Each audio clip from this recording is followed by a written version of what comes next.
Assalamualaikum warahmatullahi wabarakatuh. Selamat kembali semula ke dalam siri podcast saya iaitu #PRS di hatiku. Terima kasih saya ucapkan kepada anda semua. Ini merupakan podcast saya bagi episod yang ke-6. Okay? Terima kasih kepada anda semua yang masih lagi setia dengan podcast saya serta masih lagi ternanti-nantilah untuk mendengar perkongsian yang seterusnya. Baik, untuk episod yang ke-6 ini, tajuknya adalah PRS Awesome, lebih yakin bimbing rakan. Saya faham sangat kebanyakan PRS yang ada di sekolah, kadang-kadang antara isu yang paling utama sekali yang sering terjadi dalam diri anda adalah keyakinan untuk anda menjadi seorang PRS. Sebab apa saya tekankan isu ini?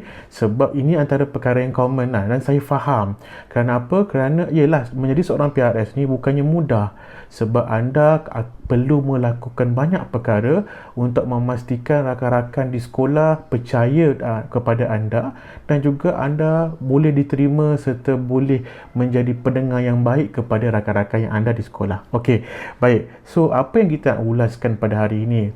Pastinya saya nak ulas tentang keyakinan diri tersebut. Macam mana kita nak latih seorang PRS tu untuk menjadi lebih yakin dalam membimbing rakan. Sekurang-kurangnya bila nak buat sesi bimbingan dengan kawan-kawan di sekolah, anda tahu nak buat apa. So itu yang kita akan sentuh dalam podcast episod pada kali ini. Baik, perkara pertama sekali, soalan pertama yang mungkin saya nak tanya, kenapa PRS perlukan keyakinan?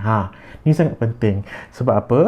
Keyakinan ni adalah kunci utama. Okay? Kunci utama untuk PRS ni berfungsi dengan baik. Apa maksudnya? Maksudnya, anda nak jadi PRS tetapi anda takut-takut nak jumpa dengan kawan anda, betul? Anda rasa macam, alamak, nak jumpa kawan tu susah, ni susah dan sebagainya kan? Jadi, ia akan mengganggu diri anda untuk berfungsi dengan baik.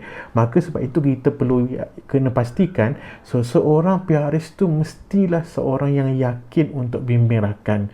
Bukan bermaksud kena selesaikan masalah dia, tidak. Kadang-kadang mungkin ada beberapa skill diperlukan oleh PRS supaya dia jadi lebih yakin. Sebab kita tak nak PRS ni rasa ragu-ragu bila nak mendekati kawan.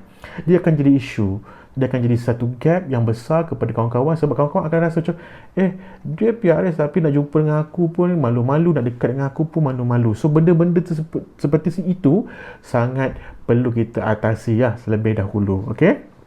Jadi, tapi tak jangan risau. Keyakinan ini kita boleh bentuk, kita boleh bina. Sebab tu memerlukan latihan yang sangat berterusan daripada anda semua. So, kalau anda rasa anda malu, maka anda kena perbaiki diri anda dengan mengurangkan. Bukan kita nak buang rasa malu ataupun rasa tak yakin tu, tidak. Tapi kita nak mengurangkan rasa malu anda dan meningkatkan keyakinan anda supaya anda boleh berfungsi sebagai PRS yang baik di sekolah. Okey? Baik, so apabila anda semua yakin, maka anda boleh membantu kawan anda dengan lebih baik lah. Dah tak ada isu dah lepas tu. Itu yang kita nak sebenarnya. Supaya anda boleh bimbing kawan anda ke arah yang lebih baik lagi pada masa akan datang.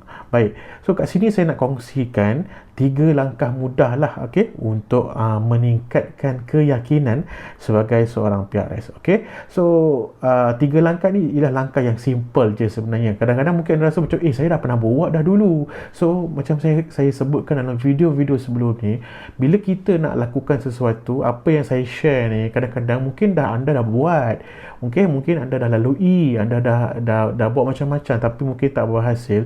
So jangan anda stop di situ saja. Maka anda kena cuba pelbagai cara dan perkara yang lain lah, selain daripada apa yang telah anda lakukan. Okay?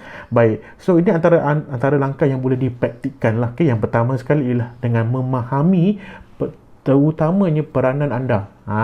Fahami terlebih dahulu apakah peranan anda. Itu sangat penting. Sebab apa?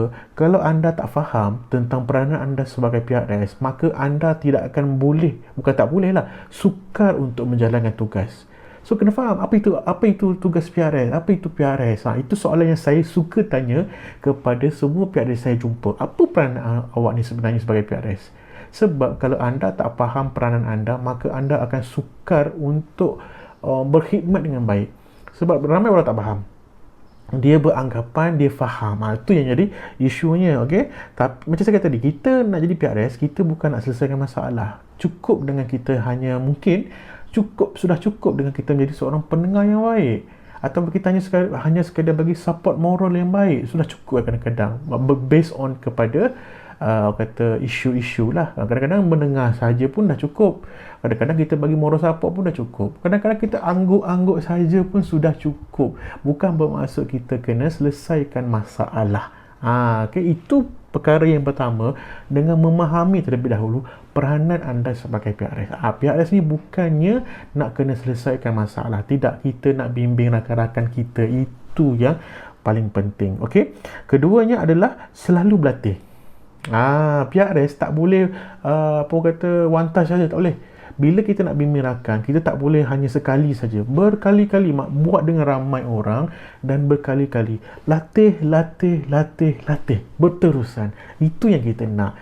Barulah skill anda akan berkembang, barulah skill anda akan dapat digunakan dengan baik. Sebab apa? Anda terus berlatih. Salah tak apa, that's why pentingnya latihan. Kegagalan itu adalah satu guru yang baik. So kalau anda buat latihan, anda buat bimbingan, tak kena, it's okay, tak apa, tak ada masalah. Cuba cara lain, banyak cara yang boleh digunakan. Okay, so anda boleh tingkatkan kemahiran anda. Okay, buat supaya rakan-rakan lebih selesa dengan anda. Mungkin sesi 1, 2, 3 mungkin rasa macam kekok sikit, itu biasa. So anda buat latihan berterusan dengan bimbingan GBK anda lah, kaunselor di sekolah, supaya anda tahu nak buat perkara tersebut, sesi tersebut dengan baik. Itu yang kita nak buat. So kalau ada simulasi lagi baik. Mana bila anda buat tu, jangan hanya sekadar aku dah buat, lepas tu biarkan saja. Tidak, dia bukan macam tu. So bila buat tu, cuba seboleh-bolehnya kita minta pandangan guru kita. Cikgu, saya dah buat macam ni, saya dah buat macam ni, cikgu rasa, pandangan cikgu rasa betul tak? Sebab kadang-kadang feedback daripada guru tu sangat penting dalam untuk meningkatkan kemahiran anda. Okey, seterusnya yang ketiga adalah dengan mendapatkan sokongan dan juga panduan. Okey, jangan takut untuk minta bantuan. Jika ada masalah yang rumit, okey, dapatkan bantuan daripada GBK anda. Jangan hanya sekadar membiarkan saja. Itu yang salah. Okey, bila dapat isu, anda rasa anda yakin sangat boleh handle, itu masalah. Tak. Kadang-kadang isu tersebut sangat sukar, rumit, so kena rujuk dengan cikgu kamu, sebab itu yang sebaiknya. Tetapi selepas dirujuk, anda follow up balik, dapat, cikgu, so macam mana cikgu, sebab saya yang bawa dia kepada cikgu, mungkin saya just nak tahulah apakah solusi yang mungkin telah pun diberikan, supaya in future saya dapat improve diri saya. Macam tu. So itu tak ada masalah. Okay? Tapi bila ada kes yang sangat berat, jangan sesekali anda sebagai PRS yang terlampau excited nak selesaikan, sebab kadang-kadang ia akan memburukkan lagi keadaan. So itu yang kita tak nak, nanti bila memburukkan keadaan tu sebenarnya. Sebab bila dah buruk, nanti siapa yang akan dipertanggungjawabkan? Itu akan jadi isu yang sangat besar di sekolah. Okay? Baik. So seterusnya, saya nak sentuh sikit tentang peranan GBKSM sendiri dalam membina keyakinan PRS. Mungkin PRS yang ada, kalau siapa yang dengar podcast episod kali ini, saya ada share tadi 3 kan. Itu antara cara yang mereka boleh gunakan untuk meningkatkan keyakinan diri mereka. Tapi kita, kalau ada pendengar di kalangan GBK, bagaimana GBK juga boleh membantu untuk meningkatkan keyakinan diri seorang PRS tersebut? Dia ada beberapa cara lah sebenarnya, dan saya yakin semua GBK tahu nak buat apa. Cuma perkongsian saya ni mungkin nak mengulas sedikit bagaimana, apa cara yang lebih mungkin ada cara yang mungkin telah pun anda gunakan, atau juga cara yang mungkin kita boleh berkongsi bersama-sama. Pertamanya, dalam usaha dia sendiri, pihak juga perlu mendapat sokongan penuh daripada GBKSM. Of course, GBKSM ni adalah dikira sebagai ibu atau bapa kepada PRS tersebut. So apa-apa cara sekalipun, kita kena pastikan sebagai GBK kita membimbing mereka. Kita ni mentor kepada PRS tersebut. Kalau kita nak mereka yakin, maka kita pun kena pastikan, kena galakkan PRS untuk selalu jumpa dengan kita, berkongsi dengan kita, serta merujuk kita dalam apa-apa isu. Maka dengan cara itu, maka mereka boleh untuk improve mereka punya keyakinan diri dalam membimbing rakan-rakan.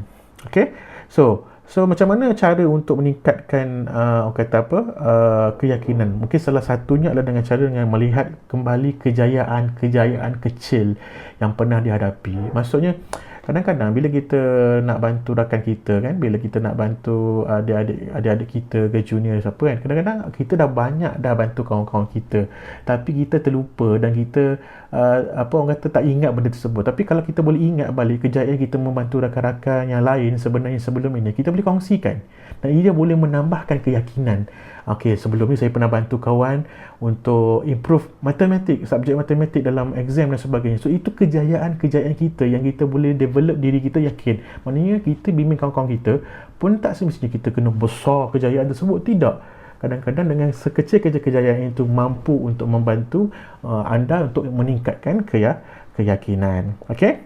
So bila kita tengok impak daripada kejayaan tersebut, kita akan nampak bahawa sebenarnya tak perlu pun kita nak bantu kawan tu sampai peringkat yang lebih besar ataupun lebih mantap sampai peringkat kebangsaan ke apa, tidak perlu. Kadang-kadang dengan sekecil-kecil membantu dia membuat ulang kaji pun dah cukup untuk meningkatkan keyakinan kita untuk menjadi seorang PRS yang baik sebenarnya. Okey, so apa yang saya nak kongsikan dalam episod kali ini itulah saja, okey, iaitu ingat keyakinan adalah sesuatu yang kita bina daripada masa ke semasa.